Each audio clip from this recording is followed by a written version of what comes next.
और जांच कराते समय डॉक्टर को खाली कीटनाशक के डिब्बे को अवश्य दिखाएं, ताकि उसके प्रभाव का उचित ढंग से निदान किया जा सके।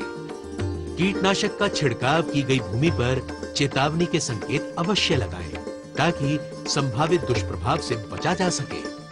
कीटनाशक के इस्तेमाल के बाद डिब्बे को तोड़कर बंजर भूमि में गहरा गड्ढा खोदकर दबा दें या फिर नष्ट कर दें। कीटनाशक का उपयोग करने के उपरांत व भोजन करने से पहले हाथ और मुंह साबुन से अवश्य धोएं। यदि हम सावधानी नहीं रखेंगे तो कीटनाशक हमारी त्वचा और शरीर को भी नुकसान पहुंचा सकते हैं और शरीर में प्रवेश करने से सांस लेने की समस्या के साथ साथ शरीर के अंदर भी कई प्रकार के विकार हो सकते हैं। जी हाँ, यदि हम खेती बाड़ी करते समय सही व उचित मात्रा में कीटनाशकों का उपयोग बचाव के तरीकों को अपनाते हुए करेंगे तो न केवल हम अपनी पैदावार बढ़ाने में कामयाब हो सकेंगे, बल्कि विकास और खुशहाली लाने में भी कामयाब हो जाएंगे। और ये सब संभव होने लगेगा यदि हम सभी कृषि की छोटी छोटी लेकिन उपयोगी नीतियों और पद्धतियों का इस्तेमाल आधुनिक ढंग से करते हुए आगे बढ़ेंगे। जी हाँ, कृषि उपज बढ़ाने के लिए उचित जानकारी के साथ चलने में ही समझदारी है।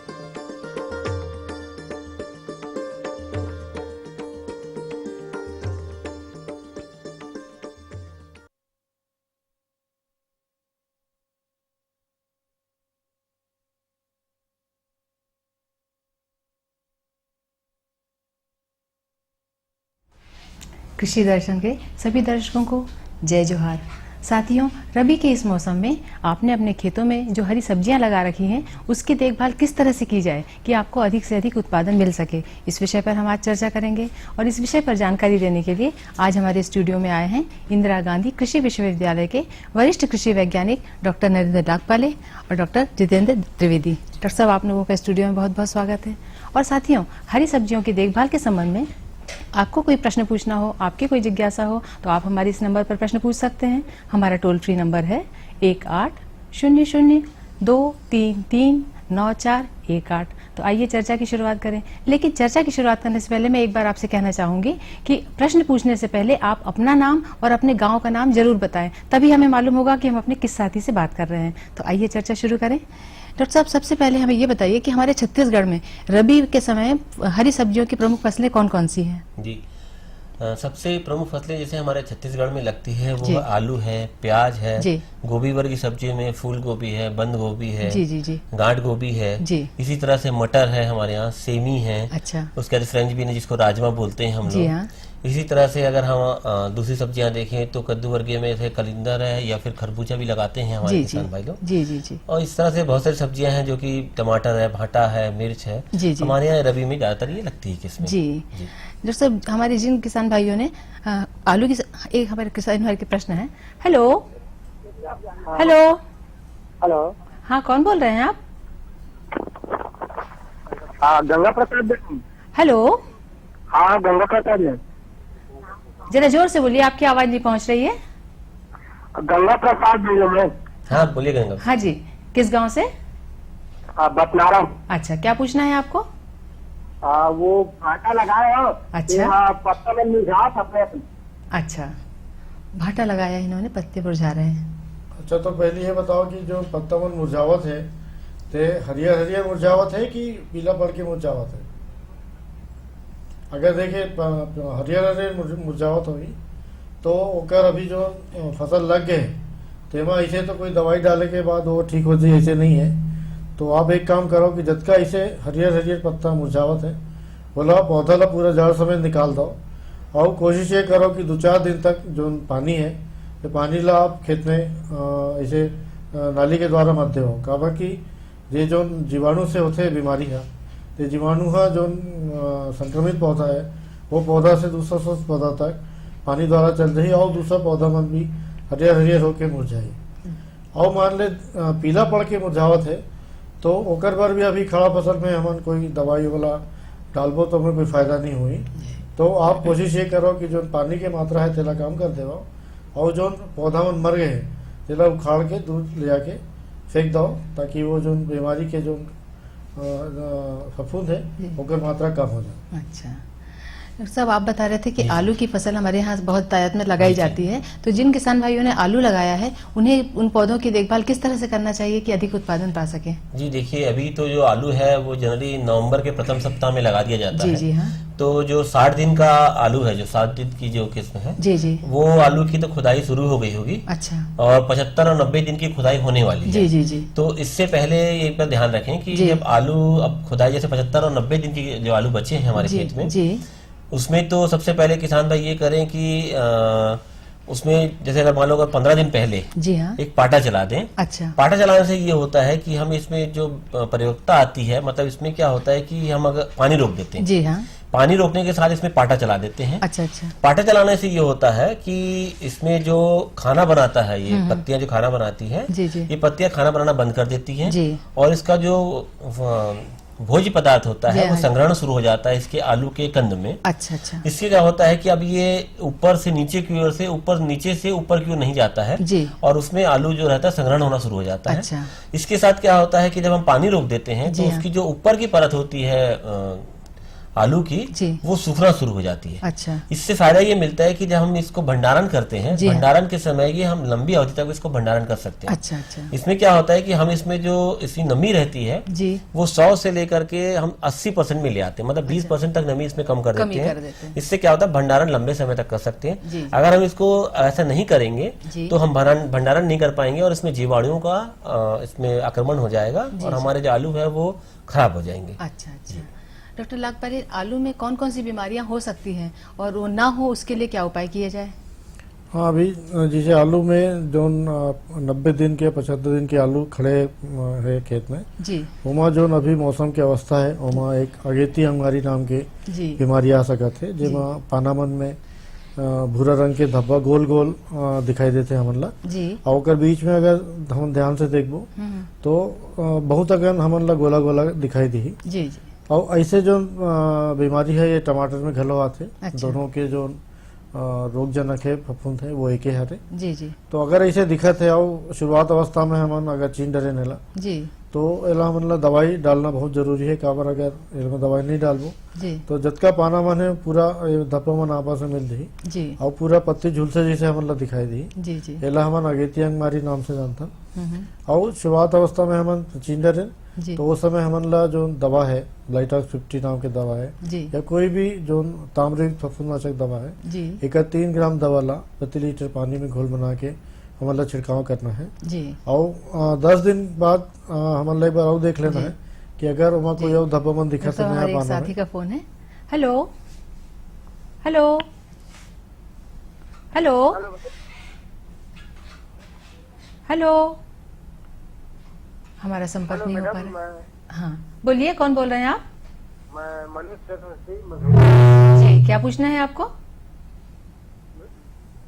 जो टमाटर लगा रहे हैं उनका पौधा उसका जी पत्ता मुरझा रहा है। टमाटर के पत्ते मुरझा रहे हैं। हाँ, टमाटर जैसे अभी मैं बताया हूँ कि जो मुरझाने के जो दो कारण हो सकते हैं। एक तो हमारा जो उगटा नाम की बीमारी आते है उसके कारण भाई पत्ता मन मुरझाते हैं जी। और कई बार जब जो अंगमारी है बीमारी वो ज्यादा हो जाते हैं, पत्ता झुलसे ऐसे दिखते तब भी पौधा पत्ता मन मुरझाते हैं जी। तो अगर जैसे पौधा मन अभी खड़े है और पूरा के पूरा पौधा मुरझावत है, वो लावन उगटा नाम के बीमारी से जानता। और ये 2 प्रकार से हो सकते हैं। एक तो जिमा पूरा हरियर के हरियर मुरझा सकत है और दूसरा पाना पीला पड़ के मुरझा सकत है। अच्छा। तो एक दोनों अवस्था में जो अभी फसल खड़े है एमा हमन कोई उपचार के जानकारी नहीं देवन। कबर अभी क्योंकि दवा डाले से कोई एक फायदा नहीं हुई। अच्छा। अतका हुई कि जो बीमारी से ग्रसित हो गए तब आपन के पौधा उमन ला उखाड़ के दूर ले आके फेंक देवन और पानी ला 2-3 दिन तक रोक देवन, जेकर से जो रोग फैलैया जो या रोग पैदा कर रही है जो रोगजनक है होकर फैलाव दूसरे पौधा तक नहीं हो जी। डॉक्टर साहब, आप आलू की बीमारियों के संबंध में बता रहे थे। हाँ, जैसे बताते हमें कि जो अगेती अंगमारी होते जेमा धब्बा पड़ते हैं पानामन बाद में जुलस जाते जी। तो ओकर भी रोकथाम करे बार हमारी ये दवा जो ताम्रयुक्त फफूंदनाशक दवा है जी एक 3 ग्राम दवा ला प्रति लीटर पानी में घोल बना के छिड़काव करबो तो बने रही। और 10 दिन के बाद एक बार और देख लेवन घूम के जो नया पाना मन आए है, अगर उमा भी धब्बा मन दिखा तो एक बार छिड़काव आउ कर सकत हन। वैसे अभी जो अवस्था है फसल के ओमा एक बार दवाई डाले से ये नियंत्रित हो जाही। खबर कुछ दिन बाद तो वो डॉक्टर साहब एक फोन आ रहा है हमारे पास। Hello hello. हाँ मैं कौन बोल रहे हैं भाई? संतोष तो पका रहा हूँ मैं। कौन गांव से? बीकापुर से। अच्छा, क्या पूछना है आपको? मैम मेरा ये क्या आलू मैम, तो उसको क्या किया जाए? आलू फिर से बोलिए अपना प्रश्न। आलू लगाया हुआ मुरझा भी जा रहा है। आलू मुरझा रहा है, अभी आपने बताया। हाँ, जो आप बता दो कि आलू के पौधा मुरझावत है, एमा आपके जीवाणु जनित तो जो रुकटा रोग है वो लग गए है। तो जैसा भी बताया कि जो पौधा मन अभी मुरझा गए है तेरा निकाल देवा और कुछ दिन तक पानी रोक देवा, काबर की स्वस्थ पौधा तक एक जीवाणु झन जावे। काबर खड़े फसल में ये जो मुरझाए वाले समस्या है उकटा नाम के, एक हमन कोई भी दवा के अनुशंसा नहीं कर नियंत्रण करे बर। तो आप सावधानी रखो और पानी की मात्रा कम कर देवो, जेकर से वो स्वस्थ पौधा तक जीवाणु मन न जावे। जी डॉक्टर द्विवेदी, यहाँ छत्तीसगढ़ में सेमी और बरबट्टी भी बहुत लगाई जाती है। तो अधिक फसल ले सकें इसके लिए क्या किस तरह से देखभाल करना चाहिए? जी सेमी की तो जो फसल है वो हम रबी के समय लगाते हैं, और बरबट्टी हम अभी सबसे अच्छा समय जो लगाने का बरबट्टी का वही समय जो अभी फरवरी का है, बहुत अच्छा समय है। इस वक्त आप भिंडी, बरबट्टी, आपकी चुटचुटिया जिसको बोलते हैं, गवार फली, इसको सबको लगा सकते हैं। अब रही बात सेमी की, तो सेमी जो हमने लगा चुकी है, इसमें क्या होता है कि इसमें हम अभी जो समय है वो स्टेकिंग मतलब सहारा देने का जो समय है, इसमें क्या है कि बांस दोनों तरफ लगा ले, दूरी पे कुछ मतलब 10-10 मीटर की दूरी पे बांस लगा ले, उसमें तार जो आता है उसको बांध ले और उसमें इन बिलों को रस्सी की सहायता से चढ़ा दे। इससे ये होगा कि हमारी जो तोड़ाई होगी उसमें आसानी होगी और इनको फैलने में भी मदद मिलेगी। क्योंकि अगर हम इसको जमीन में रह देंगे तो जमीन में रहने से क्या होता है कि ये जो मट्टी में जो हमारे जीवाणु है, गीले पड़ने के बाद इनकी फलियां सड़ने लग जाती है। इसके कारण क्या होता है कि हमारे जो बाजार कीमत है इसको नहीं मिल पाती है। इसलिए इसको सहारा देके हमें कोशिश करना चाहिए कि ऊपर चढ़ा दे। चढ़ाने से ये फायदा होता है कि हम जो दवाइयां या हमको जो बीमारी लगती है उसमें डालने में भी सहायता होती है और ये हम इसको अच्छे से फैला सकते हैं। और इसको क्या होता है, जो सूरज की रोशनी है वो बराबर पर्याप्त मिलेगी, इससे इनको भोज्य पदार्थ बनाने में भी सहायता मिल जाती है। तो इसमें उत्पादन हमारा बढ़ जाता है। जी डॉक्टर लाखपाल, सेमी बरबट्टी में कौन कौन सी प्रमुख बीमारियां हो सकती हैं और उनके बचाव के लिए क्या किया जा सकता है? जैसे सेमी में आप मन देखा था कि जो नार ऊपर चढ़ जाते ओमा पाना मन हल्का पीला या हल्का हरा जैसे दिखाई दे लगते, कभी कभी चितकबरा जैसे दिखाई देते, जेला हमन मोजेक नाम से जानथन। ये विषाणु के द्वारा हो यह बीमारी है और एला फैलाते जो रस चूसैया कीड़ा है। और एमा जो मैनी किसान भाई मन जानते वो बहुत लगते, जब वो फूल निकले के समय आते तो बहुत अकन मैनी ओमा दिखाई देते काला काला रंग के। तो जो रोग फैलैया कीड़ा है और जो रस चूसैया कीड़ा है मैनिया, एकर नियंत्रित करे बर हमन मेटासिस्ट्राक्स नाम के दवा डाल सकथन। 1 मिलीलीटर दवा। एक साथी का फोन है। Hello hello. हाँ दीदी नमस्कार। Hello hello. हमारा संपर्क नहीं हो रहा है, आप क्या बता रहे थे? तो 1 मिलीलीटर दवा प्रति लीटर पानी में। 1 मिनट। हेलो। हाँ कौन बोल रहे हैं भाई? नमस्कार दीदी। हेलो। हेलो। हाँ जरा जोर से बोलिए, कौन बोल रहे हैं आप? जी मैं सिरवा बांधा बीमित रसई योगेश कुमार जांगड़े बोल रहा हूँ। हाँ जांगड़े जी, क्या पूछना चाहते हैं आप? जी वो मेरा सवाल है जी कि अभी हम लोग गोभी की खेती कर रहे हैं। अच्छा। तो उसमें थोड़ा कीड़ा लग रहा है और उसका समुचित ढंग से प्रबंध मतलब किस प्रकार से कर सकते हैं? अच्छा। हाँ, और जो आप कहो कि गोभी में हरा हरा रंग के जो कीड़ा मन लगते जो पाना के रस ला चूसते, ओकर बार भी आप जो मेटासिस्ट्राक्स नाम के दवा बताए हो, एक 1 मिलीलीटर दवा ला प्रति लीटर पानी में घोल बना के सांझ के बेरा में छिड़काओ। 3 बजे के बाद आप छिड़को तो ये जो रस चूसैया कीट है वही समय में ज्यादा रस चूसते सूरज ढले के बाद।